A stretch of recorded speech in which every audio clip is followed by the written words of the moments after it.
Commentary 2. Line 17, and then the gradual, line 29, gray. By an extraordinary coincidence, inherent perhaps in the contrapuntal nature of Shade's art, our poet seems to name here, gradual gray, a man whom he was to see for one fatal moment 3 weeks later, but of whose existence at the time, July 2nd, he could not have known. Jacob Gradus called himself variously Jack de Gris or Jacques de Gray or James de Gray, and also appears in police records as Ravis, Ravenstone, and de Argus. Having a morbid affection for the ruddy Russia of the Soviet era, he contended that the real origin of his name should be sought in the Russian word for grape, vinograd, to which a Latin suffix had adhered, making it Vinogradus. His father, Martin Gradus, had been a Protestant minister in Riga, but except for him and a maternal uncle, Roman Svelovetnikov, police officer and part-time member of the Social Revolutionary Party, the whole clan seems to have been in the liquor business. Martin Gradus died in 1920, and his widow moved to Strasbourg, where she soon died too.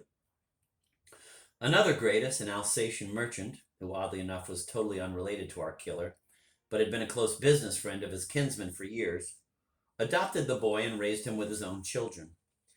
It would seem that at one time young Gradus studied pharmacology in Zurich, and at another traveled to Misty Vineyards as an itinerant wine taster.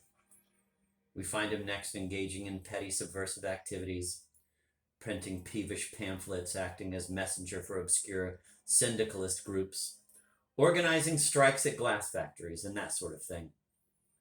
Sometimes in the 40s he came to Zembla as a brandy salesman. There he married a publican's daughter. His connection with the extremist party dates from its first ugly writhings. And when the revolution broke out, his modest organizational gifts found some appreciation in various offices. His departure for Western Europe with a sordid purpose in his heart and a loaded gun in his pocket took place on the very day that an innocent poet in an innocent land was beginning Canto 2 of Pale Fire.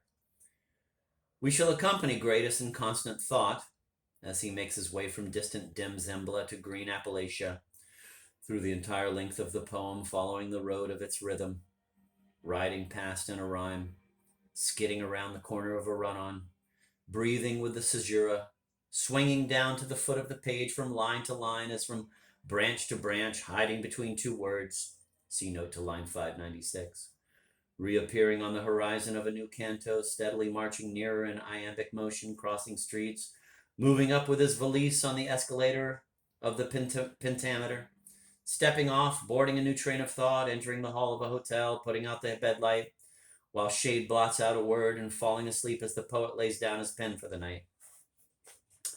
Line 27, Sherlock Holmes. A hawk-nosed, lanky, rather likable private detective, the main character in various stories by Conan Doyle. I have no means to ascertain at the present time which of these is referred to here, but suspect that our poet simply made up this case of the reversed footprints. Lines 34 to 35, stilettos of a frozen stillicide. How persistently our poet evokes images of winter in the beginning of a poem which he started composing on a balmy summer night. The mechanism of the associations is easy to make out. Glass leading to crystal and crystal to ice, but the prompter behind it retains his incognito. One is too modest to suppose that the fact that the poet and his future commentator first met on a winter day somehow impinged here on the actual season. In the lovely line heading this comment, the reader should note the last word. My dictionary defines it as, quote, a succession of drops falling from the eaves, eavesdrop, caves drop, end of quote. I remember having encountered it for the first time in a poem by Thomas Hardy. The bright frost has eternalized the bright eavesdrop. We should also note the cloak and dagger hint glint in the, quote, svelte stilettos, end of quote, and the shadow of regicide in the rhyme. Lines 39 to 40. Was close my eyes, etc. These lines are represented in the drafts by a variant reading, and home would haste my thieves, the sun with stolen ice the moon with leaves. One cannot help recalling a passage in Timon of Athens, Act 4, Scene 3, where the misanthrope talks to the three marauders. Having no library in the desolate log cabin where I live, like Timon in his cave, I am compelled, for purpose of quick citation, to retranslate this passage into English prose from a Zemblin poetical version of Timon, which I hope sufficiently approximates the text, or is at least faithful to its spirit. Quote, "The sun is a thief, she lures the sea and robs it. The moon is a thief, he steals his silvery light from the sun. The sea is a thief, it dissolves the moon," end of quote. For a prudent appraisal of Conmal's translations of Shakespeare's works, see note to line 962. Line 42, I could make out. By the end of May, I could make out the outlines of some of my images in the shape his genius might give them. By mid-June, I felt sure at last he would recreate in a poem the dazzling Zembla burning in my brain. I mesmerized him with it. I saturated him with my vision. I pressed upon him with a drunkard's wild generosity all that I was helpless myself to put into verse. Surely it would not be easy to discover in the history of poetry a similar case, that of two men, different in origin, upbringing, thought association, spiritual intonation, and mental mode. One a cosmopolitan scholar, the other a fireside poet, entering into a secret compact of this kind. At length I knew he was ripe with my Zembla, bursting with suitable rhymes, ready to spurt at the brush of an eyelash. I kept urging him at every opportunity to surmount his habitual sloth and start writing. My little pocket diary contains such jottings as, quote, suggested to him the heroic measure, end of quote.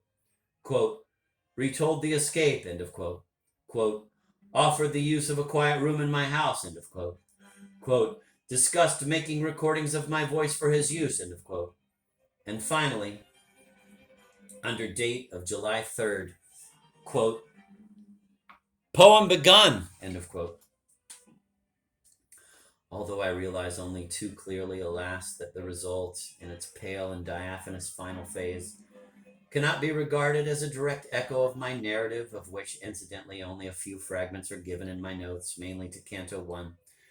One can hardly doubt that the sunset glow of the story acted as a catalytic agent upon the very process of the sustained creative effervescence that enabled Shade to produce a 1,000-line poem in 3 weeks.